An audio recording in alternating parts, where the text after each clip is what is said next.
sa kami sa San Bernabé, tayo pinalalahan ng may kapal. Una ay makatugon tayo sa kanyang panawagan bilang kanyang mga alagad, ipangaral ng malapit ang paghahari ng Diyos. Pagalingin ninyong mga may sakit, ng mga ketonin, palayasin ng mga demonyo. So, bahagi na kung saan ipamanit ang paghahari ng Diyos. Yung mga pagpapagaling, mga pagpapalayo sa demonyo, ay ilan lamang sa mga saksi ng paghahari ng Diyos. Medyo mabigat ito kasi aking pagtitingalin, buhayin ang mga bagay. So, pero pinakabuod nito ay ang kapangyarihan ng Diyos na higit sa kapangyarihan ng kalikasan. Para masabi natin na ito ay pagkilos ng Diyos. Sabi natin ito ay nagkikilig ng supernatural. Hindi lamang natural. Kasi yung mga natural na mga biyaya ay pinagkaloob ng Diyos. Ito ay may sabi natin supernatural. Supranatural. Higit sa kakayanan ng tao. Higit sa kakayanan ng anumang uri ng kapangyarihan na manatagpuan natin sa daigdig na ito. Sapagkat sabi ng natin ay tama yung sinasabi ng iba na we could give naturally. Kasi mga natural na maaaring magmagaling sa atin. Katulad ng halamang gamot. Nakatutulong yun. Pero yung ipinahayag ko na Jesus hindi lamang natural, supernatural, na masabi natin na ito ay galing sa Diyos. Bakit? Ang iparangalan ay tungkol sa pagkahari ng Diyos. Pero hindi sila kaliwanag doon na ito ay na sumusubili sa mga bagay na epekto ng kasalanan. So, bahagi anumang bagay na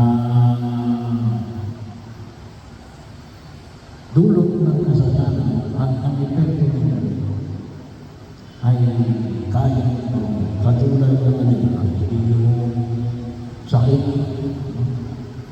Kasi ano ang sabi, sickness and suffering entered in this world because of sin. So, paano mawawala ito? Hindi sa pamagitan ng kapatawaran ng mga kasalanan at ang pagkakaroon sa landas ng kabanalan. Ay doon lamang natin maratahan ang kasalanan at ang mga epekto ng dulot ng kasalanan. Kaya hindi na. Pangalawa ay ang pagyayag ng Jesus, umanong kayo ng taong karapat-dapat pakitinuyan. So, sabi na natin, trusted. At hindi lang basta trusted, no? Kasi kung ay pahayag ng taong mapayapa na ibinahayag. Kaya bahagi rin ito na kung tayo ay pinahahanan ng Diyos ng mga tamang karapat-dapat na pagtitinigyan, bahagi yun. Kaya ang ating pananampalataya ay isang pananampalataya na based on relationship. So, anong klase ng relationship? May kaakibat na ugnayan sa bawat isa na ang dalayan ay kapayapaan. So, trusted and peaceful. So, bahagi yung kung saan ay ipinapahayag ng Jesus. Kaya, kaiba din ito ay yun kung minsan mahirap na yung sila ibigay. Sino ba ang magkakatiwalaan? Sino yung magkakatiwalaan? Alam nyo, sabi lang natin, dalawang klase na hindi yung pagkakatiwalaan. Isa yung kung tawagin natin ay yung bata, wala pang alam. Kung tawagin natin ay sabi natin sa natin ay hindi naman inosente. Pero paano tayo naman sabihin inosente? Kasi bakit?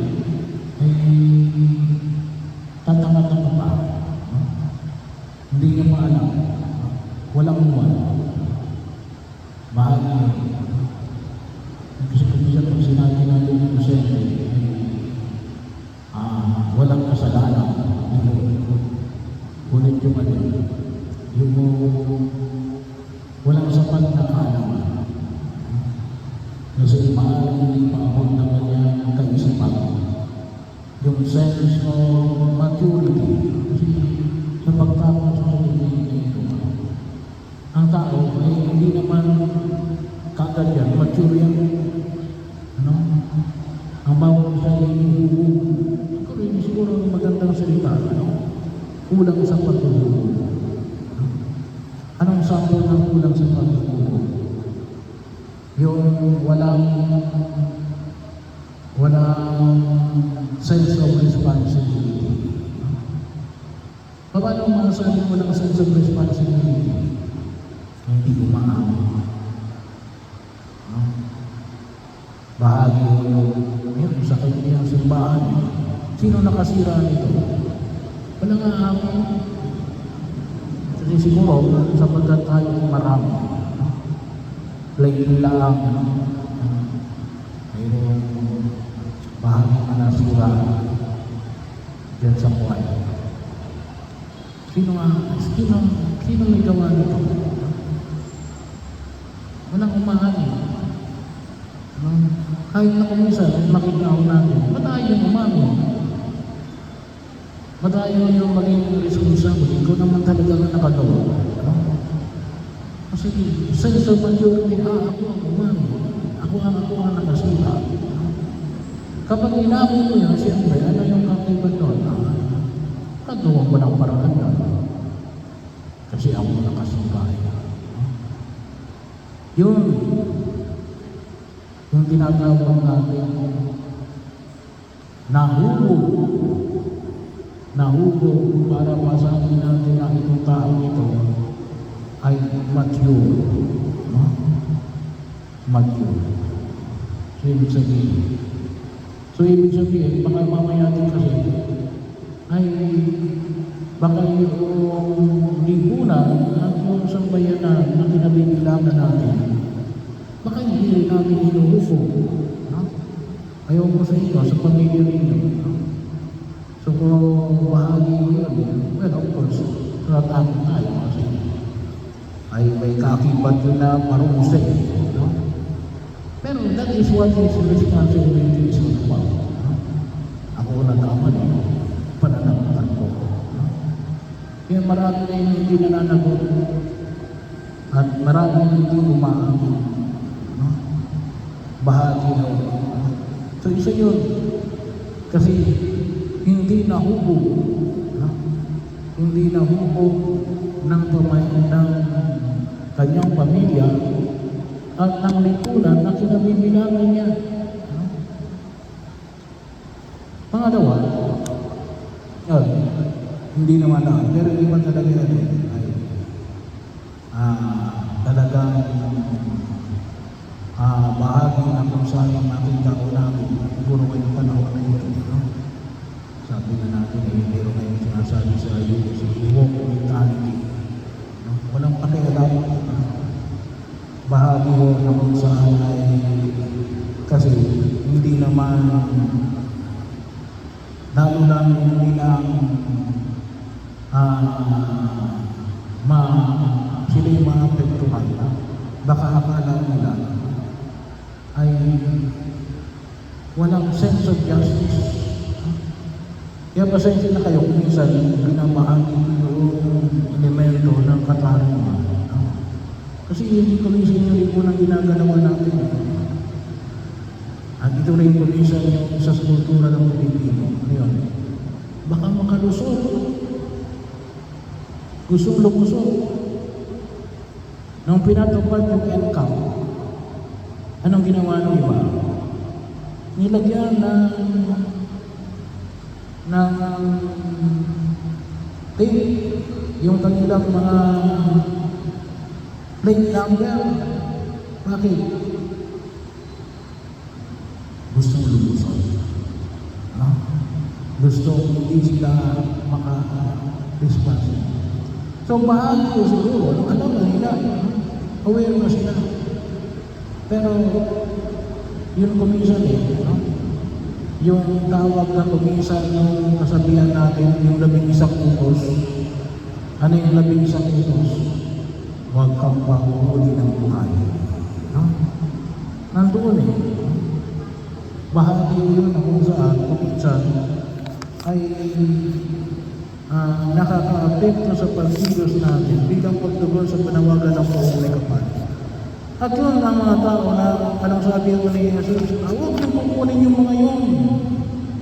No? Adar, magaling.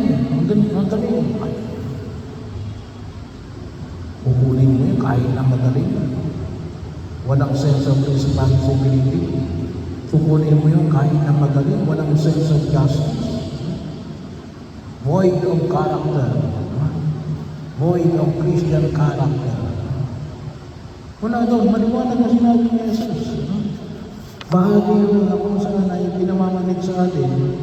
Sa araw na ito, sa paglinga natin, kung saan din natin. Bahagi yun na kung saan natin. Humanap kayo ng taong karapat-dapat pakituluyan. Pagkakataon lang kung saan yung mga tao natin. Talaga, bakit? Sabi nga natin, kapag hindi karapat ang pagkatuluyan, ito mamaya, lalo-lalo na ang alagad, nangangaral ng mga balita ng pagbibig ng Santos. At kapag walang sense of responsibility, ay baka mamaya ay sabi na natin ay ipagkatulong na lang ang kayo. No? So mga tao nais na gumawa ng kapahamakan sa iyo. At higit sa lahat, ay mali. Yung pagkakataon na makita.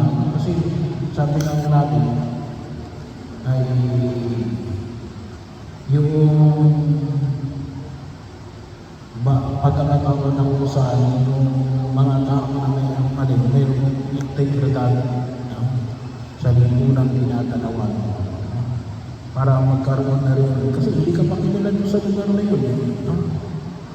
Hindi ka ba daw kilala doon sa lugar na yun? Ay, hindi yan is doon ka sa tao na maaaring kilala ng lipunan. Kaya yun ang mahirap na laman.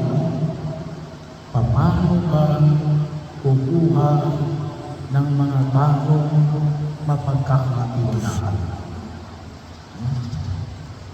Yun ang isang awang na pinawanin sa atin ng buong kapal. Pero ito yung ilalangin natin. No? Nanawa, hindi natin pinagbangan ang biyaya ng pangangarap ng mabuting balita ng paghahari ng Diyos. Nanawa, ay tulungan tayo ng Espiritu Santo na makakuha ng mga tao mapagkakatiwalaan natin na siyang magiging kasama natin sa pagkilos sa pangaral ng mabuting balita ng pagliligtas.